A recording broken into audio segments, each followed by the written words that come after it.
Telepatia.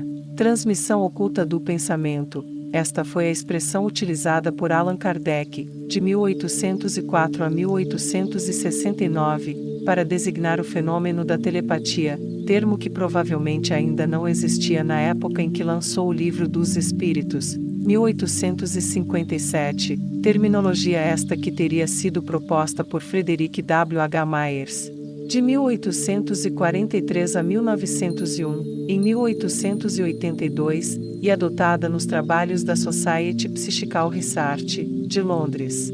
Myers, considerado um dos fundadores da moderna psicologia e psiquiatria, assim a definiu: entendo por telepatia a transmissão do pensamento e das sensações feita pelo espírito de um indivíduo sobre outro sem que seja pronunciada uma palavra, escrito um vocábulo ou feito um sinal.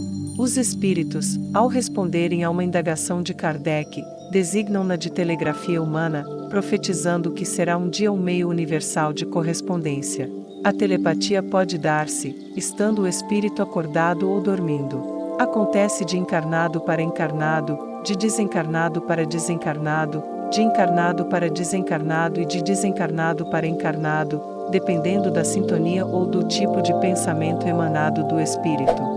Sem o pensamento, fonte causal das manifestações do espírito, fenômeno por meio do qual este cria e se relaciona com os demais seres, não haveria telepatia. Quem pensa não é o cérebro ou o corpo físico, mas sim o espírito, que alguns denominam mente, psique, do grego, que funciona à maneira de estação emissora e receptora, uma espécie de poderosa antena. Sem o espírito ou a alma, bem disseram os benfeitores do espaço, o corpo seria apenas simples massa de carne sem inteligência. O pensamento não é um ente ilusório como costumamos imaginar, ele é muito real, ele é a força sutil e inexaurível do espírito. Pensar é irradiar. Quando pensamos, geramos infracorpúsculos ou linhas de força do mundo subatômico, criador de correntes de bem ou de mal, grandeza ou decadência, vida ou morte, segundo a vontade que o exterioriza e dirige. Portanto, o pensamento pode ser nossa asa libertadora ou nossa prisão, pois somos o que pensamos. O espírito André Luiz, em muitos de seus livros, reporta-se a matéria mental de baixa qualidade que prevalece na psicosfera terrestre, produto da emanação coletiva dos pensamentos dos habitantes de nosso globo, ainda atrasado, moralmente. Em uma dessas obras, colhemos as seguintes observações, resultantes do diálogo entre dois espíritos, em visita à crosta terrestre, numa grande cidade, estão vendo aquelas manchas escuras na via pública. São nuvens de bactérias variadas. Flutuam quase sempre também, em grupos compactos, obedecendo ao princípio das afinidades. Reparem aqueles arabescos de sombra, são zonas de matéria mental inferior, matéria que é expelida incessantemente por certa classe de pessoas. Conscientes de que o pensamento é força criadora, estas informações não nos causam estranheza, justificando-se, com justa razão, o adágio: quem pensa, está fazendo alguma coisa alhures. Muitas experiências científicas já demonstraram a realidade dos pensamentos e a possibilidade de transmiti-los, telepaticamente, isto é, independente dos órgãos da fala ou independente da escrita ou de qualquer outro meio de comunicação ostensivo.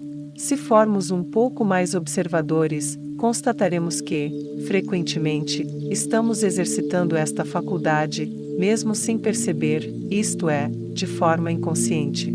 A propósito, Kardec perguntou aos imortais: como se comunicam entre si os espíritos?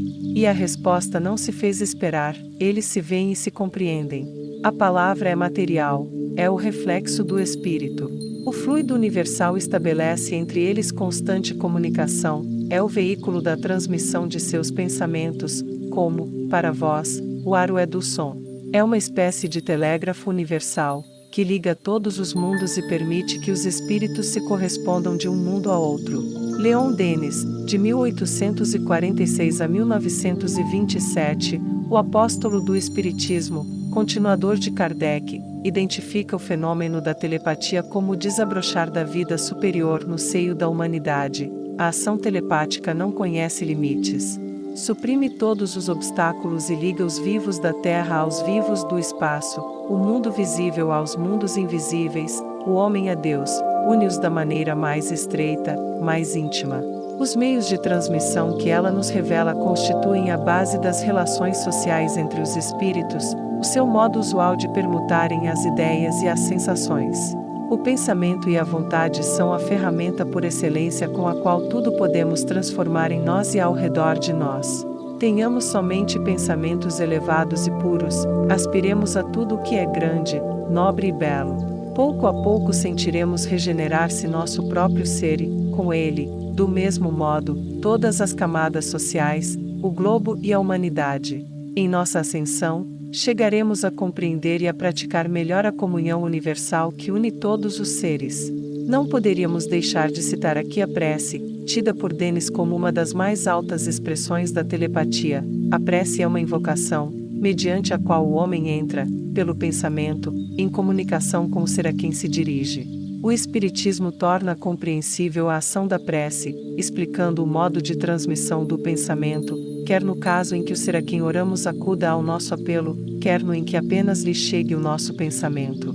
Para aprendermos o que ocorre em tal circunstância, precisamos conceber mergulhados no fluido universal, que ocupa o espaço, todos os seres, encarnados e desencarnados, tal qual nos achamos, neste mundo, dentro da atmosfera.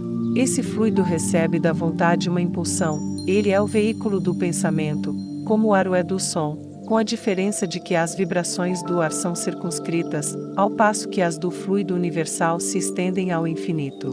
Dirigido, pois, o pensamento para um ser qualquer, na Terra ou no espaço, de encarnado para desencarnado, ou vice-versa, uma corrente fluídica se estabelece entre um e outro, transmitindo de um ao outro o pensamento, como o ar transmite o som. A energia da corrente guarda proporção com a do pensamento e da vontade.